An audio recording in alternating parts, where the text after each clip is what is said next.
நன்றி சொல்ல வார்த்தை இல்லை.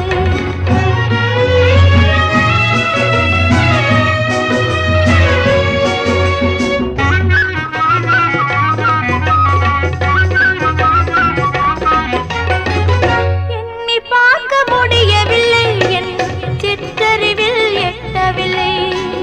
எண்ணி பார்க்க முடியவில்லை, என் சிற்றறிவில் எட்டவில்லை. ஆயிரம் நாவுகள் இருந்தாலும் நான் ஆனந்தமாய் உம்மை புகழ்ந்தாலும். ஆயிரம் நாவுகள் இருந்தாலும் நான் ஆனந்தமாய் உம்மை புகழ்ந்தாலும். அடைந்த நன்மை கீழே இல்லை, அடையும் தகுதியும் எனக்கில்லை. அடைந்த நன்மை கீழே இல்லை, அடையும் தகுதியும் எனக்கில்லை. நன்றி சொல்ல வார்த்தை இல்லை, உங்கள் நன்மைகள் கோரளவில்லை. நன்றி சொல்ல வார்த்தை இல்லை.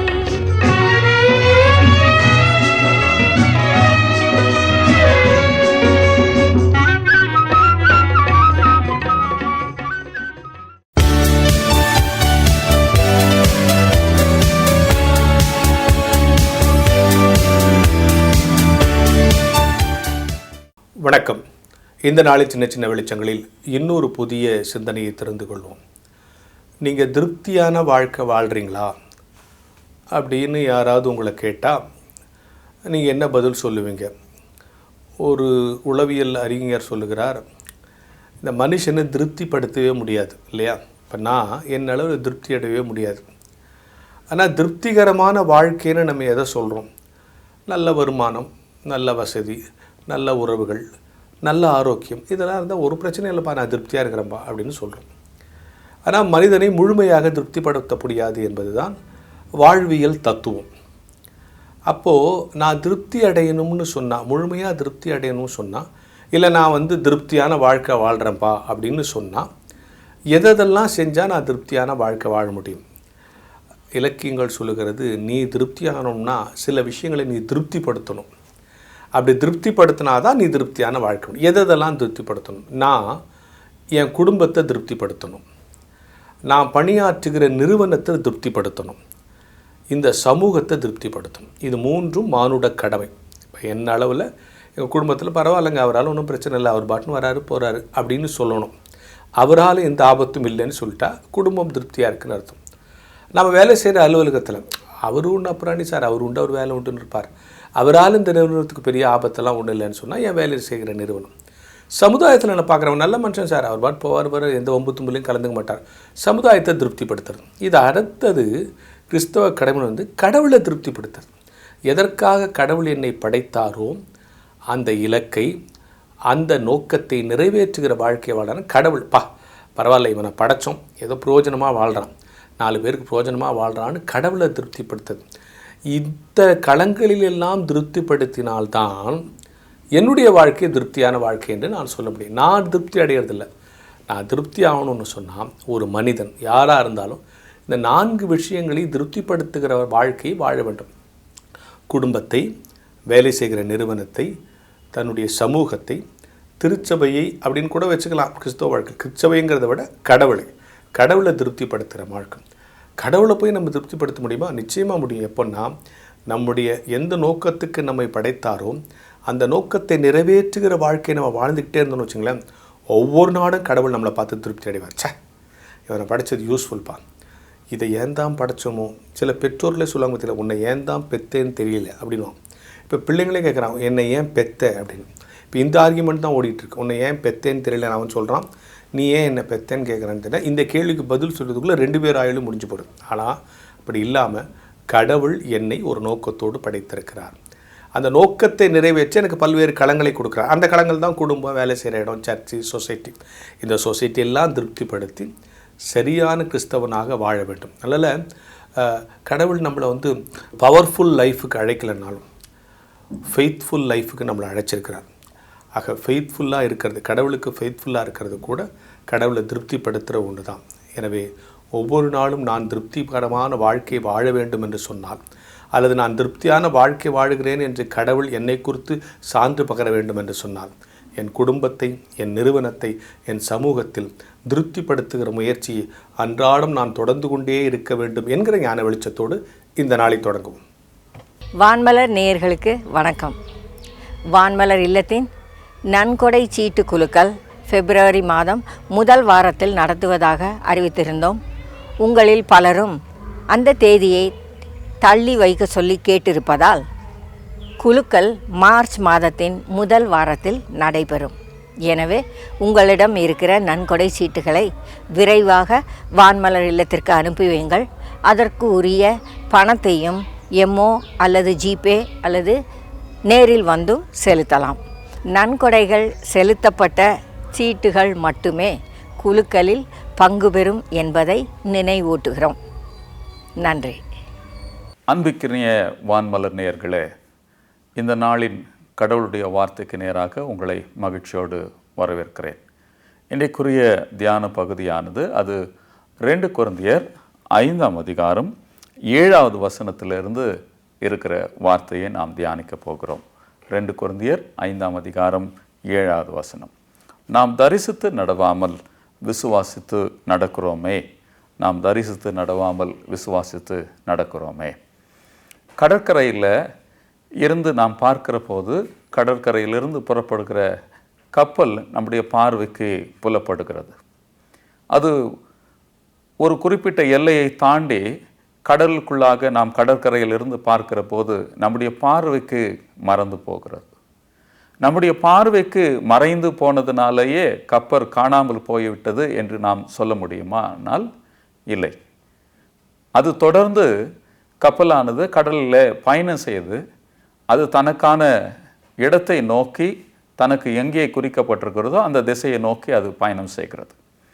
அப்படி பயணம் செய்கிற போது கடலில் புயல் வரலாம், இன்னும் காற்று வீசலாம், பெருமழை பெய்யலாம், ஏன் கடல் சீற்றம் அதிகமாகி அலைகள் மேலும் கீழும் தொடர்ந்து வீசிக்கொண்டே இருக்கலாம். இத்தனை எதிர்ப்புகளும் இத்தனை தடங்கல்களும் இருந்தாலும் கப்பல் இடையராது தன்னுடைய பயணத்தை தொடர்ந்து கொண்டே இருக்கிறது. அது தனக்கான திசையை நோக்கி பயணம் செய்கிறது.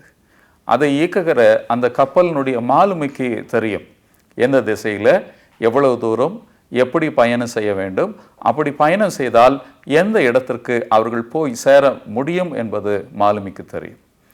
அப்படி பயணம் செய்கிற போது அந்த கப்பலில் மாலுமி மாத்திரம் பயணம் செய்வதில்லை, அநேக பயணிகளும் அநேகருடைய உடைமைகளும் அதில் கொண்டு போகப்படுகிறது. அப்படி பயணம் செய்கிற யாவரும் எங்கள் கண்ணுக்கு நாங்கள் போகிற இடம் தெரியவில்லை, ஆகவே நாங்கள் பயணம் செய்ய மாட்டோம் அல்லது மாலுமி எங்களை தவறாக வழிநடத்துகிறார் என்று சொல்லி எண்ணிக்கொள்வதில்லை. அதற்கு மாறாக மாலுமியை நம்பி தங்களுடைய பயணத்தை அவர்கள் தொடர்கிறார்கள். அப்படி தொடர்கிற போது அந்த கப்பல் எத்தனை தூரம் பயணம் செய்தாலும் அது சரியான திசையில் சரியான இடத்திற்கு சரியான நேரத்தில் போய் சேரும் என்கிற நம்பிக்கையோடு அவர்கள் பயணம் செய்கிறார்கள். அதே போலவே கிறிஸ்தவர்களாகிய நாமும் கூட நம்முடைய வாழ்க்கை பயணத்தில் பல திட்டங்களை நமக்கென்று நாம் வைத்திருக்கிறோம். அந்த திட்டங்கள் நாம் விரும்புகிறபடியோ அல்லது நாம் எதிர்பார்க்கிறபடியோ அல்லது நாம் முயற்சிக்கிறபடியோ இல்லை என்று நடைபெறவில்லை என்றால் நாம் மனம் சோர்ந்து விடுகிறோம், தோற்று போகிறோம். பல நேரங்களிலே கடவுளிடத்தில் மன்றாடி ஜெபித்து சொல்லுகிறோம், ஆண்டவரே நீர் எங்களுடைய திட்டத்தை வாய்க்க செய்யவில்லை என்று சொல்லி வருத்தப்படுகிறோம்.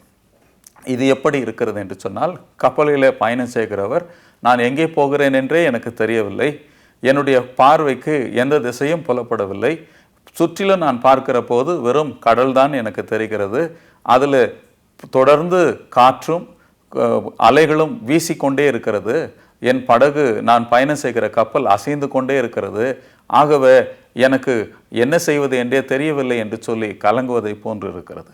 நாம் தரிசித்து நடப்பதில்லை. நம்முடைய வாழ்க்கையை நம் கண்களால் பார்த்து திட்டமிட்டு இப்படி தான் இருக்க வேண்டும், இதை தான் நாம் செய்ய வேண்டும் என்று சொல்லி யோசித்து செய்வதற்கு மாறாக விசுவாசித்து நடக்க நாம் கற்றுக்கொள்வோமானால் நம்முடைய வாழ்க்கை மிக மிக மகிழ்ச்சியானதாக மாறும். யார் மீதான விசுவாசம் என்று சொன்னால் நமது ஆண்டவராகிய இயேசு கிறிஸ்துவின் மீதான விசுவாசம். அவரை நாம் நம்பி நம்முடைய வாழ்க்கையை அவருடைய கரங்களில் ஒப்பு கொடுத்து, ஆண்டவரே நீர் என்னை வழிநடத்தும் என்று சொல்லி வழி நடக்கிற போது நாம் போகிற பாதையெல்லாம் அவருடைய திட்டத்தின்படி நடக்கும். மோசே அவருடைய வாழ்க்கையில் அவருக்கென்று ஒரு திட்டம் வைத்திருந்தார். இள வயதில் வாலிபனாக இருந்தபோது, அரண்மனையில் அவர் இளவரசராக வாழ்ந்தபோது அவர் தனக்குரிய வாழ்க்கைக்கான ஒரு திட்டம் இருந்தது. அந்த திட்டத்தில் தன்னுடைய மக்கள் எல்லாம் பாதிக்கப்பட்டிருக்கிறதை அவர் பார்த்தார், அடிமைகளாக இருக்கிறதை பார்த்தார், அவர்களை விடுவிக்க வேண்டும் என்று சொல்லி ஆசைப்பட்டார். ஆனால் அதற்கான முயற்சியில் அவர் இறங்கின போது அவர் தோற்று போனார். அதில் ஒரு கொலையும் கூட நிகழ்ந்து அதிலிருந்து அவர் காப்பாற்ற முடியாதவராக கடைசியில் அவர் கொலை குற்றவாளியாக மாறி பாலைவனத்துக்கு ஓடி தப்பி பிழைக்க வேண்டிய நிர்பந்தத்துக்கு ஆளானார். ஆனால் கடவுள் அவரை அழைக்கிற போது, கடவுளுடைய குரலுக்கு செவி கொடுத்து கடவுள் காட்டுகிற பாதையில் அவர் நடக்க ஆரம்பித்த போது, அவர் இஸ்ரேல் என்னும் மாபெரும் இனத்திற்கு மாபெரும் தலைவராக மாறி அந்த மக்களை எகிப்திலிருந்து தொடர்ந்து இஸ்ரேல் என்கிற வாக்களிக்கப்பட்ட கானான் தேசத்துக்கு வழிநடத்துகிற ஒரு மாபெரும் தலைவராக மாறினார். அவர் வழிநடந்த போது, அப்படி இஸ்ரேல் மக்களை வாக்களிக்கப்பட்ட கானான் தேசத்துக்கு வழிநடத்தி சென்ற போது அவருடைய கைகளிலே வரைபடம் இல்லை. அது கானான் தேசம் அவர்கள் போகிற இடத்திலிருந்து எவ்வளவு தூரத்தில் இருக்கிறது என்பது அவருக்கு தெரியாது. இதற்கு முன்னாலே அவர் பார்த்ததில்லை. ஆனால் அவர் நம்பிக்கையோடு கடவுளுடைய கரங்களை பற்றி கொண்டு தன்னை நம்பி வருகிற மக்களை அழைத்து கொண்டு தொடர்ந்து 40 ஆண்டுகள் பாலைநிலத்தில் அழைத்து கொண்டு போய் வாக்களிக்கப்பட்ட கானான் தேசத்துக்கு அந்த மக்களை அழைத்து கொண்டு போனார். இதில் என்ன சிறப்பு என்று சொன்னால், அவர்கள் தரிசித்து தாங்கள் போகிற இடம் சுற்றிலும் மணல் பரப்பாக இருந்தாலும், அந்த இடத்துல ஒன்றும் விளையாவிட்டாலும், தங்களை அழைத்து கொண்டு போகிற கடவுள் உண்மையுள்ளவர் என்று சொல்லி விசுவாசித்து அவர்கள் நடந்தார்கள். அப்படி நடக்கிற போது ஒவ்வொரு நாளினுடைய அனுதின தேவைகளையும் கடவுள் அவர்களுக்கு கொடுத்தார். பகலிலே வெயில் எழுந்து காப்பதற்காக அவர்களுக்கு மேகத்தை கொண்டு மறைத்தார். இரவில் இருள் அவர்களுக்கு பயமுறுத்தக்கூடாது என்பதற்காக கடவுள் வெளிச்சத்தை தந்து அவருடைய இருளை வெளிச்சமாக மாற்றினார். அவருடைய அனுதின ஆகாரத்திற்காக தினமும் காலையில மன்னாவும் இரவில் இறைச்சியும் அவர்களுக்கு கொடுத்து அவர்கள் திருப்தியாக உண்ணுவதற்கு கடவுள் அவர்களை வழி நடத்தினார். வழியில அவர்களுக்கு கசப்பான தண்ணீர் இருந்தது, ஆனால் அதை இனிப்பாக மாற்றினார். இப்படி அவர்களை கடவுள் அற்புதமாக வழி நடத்தினார். ஏனென்று சொன்னால், கடவுள் அவர்களை வழிநடத்துவராக விசுவாசித்து நடப்பதற்கு அவர்களை வழிநடத்தின போது அவருடைய வாழ்வு முடிவில் நித்திய அவர்கள் அழைக்கப்பட்ட வாக்களிக்கப்பட்ட அந்த தேசத்துக்குள்ளே கடந்து போனார்கள். அன்பானவர்களே, நாமளும் தரிசித்து நடவாமல் ஆண்டவரை விசுவாசித்து நம்முடைய வாழ்க்கையில் நடப்போமானால் இஸ்ரவேல் மக்களை எப்படி கடவுள் வழி நடத்தினாரோ அப்படியே நம்மையும் வழி நடத்துவார். ஆக தரிசித்து நடவாமல் ஆண்டவரை விசுவாசித்து நடப்போம். வாருங்கள் ஜெபம் செய்வோம். எங்கள் அன்பு நிறைந்த ஆண்டவரே, எங்கள் வாழ்வில் எங்களுக்குரிய திட்டங்கள் நீர் அறிவீர். நாங்கள் போக வேண்டிய தூரமும் எங்கள் வாழ்வில் எங்களுக்கு கிடைக்க வேண்டிய அனைத்தையும் நீர் அறிவீர். ஆண்டவரே, உம்மை நாங்கள் பற்றி கொண்டு உம்மை பின்பற்றி நீர் எங்களுக்கு காட்டுகிற பாதையில் தொடர்ந்து வழிநடக்க நீர் எங்களுக்கு உதவி செய்தரலாம். எங்களுடைய பார்வைக்கு எதுவும் தெரியவில்லை அல்லது நாங்கள் தடுமாறுகிறோம், எங்களை சுற்றிலும் இருளாக இருக்கிறது என்று சொல்லி பயந்து நாங்கள் பின்வாங்காமல், எங்களை அழைத்த ஆண்டவர் உண்மையுள்ளவர், நாங்கள் தரிசித்து நடவாமல் விசுவாசித்து நடக்கிறோம் என்று சொல்லி உம்மை பின்பற்றி விசுவாசித்து நடக்க அனுதினமும் எங்களுக்கு கற்றுத்தாரும். இயேசுவின் மூலம் எங்கள் ஜெபத்தை கேளும் நல்ல தந்தையே, ஆமென். நமது ஆண்டவராகிய இயேசு கிறிஸ்துவினுடைய கிருபை, பிதாவின் அன்பு, பரிசுத்தாவின் தெய்வீக அருளும் ஐக்கியமும் நம் அனைவரோடும் இருந்து நம்மை ஆசீர்வதித்து காப்பதாக. ஆமென்.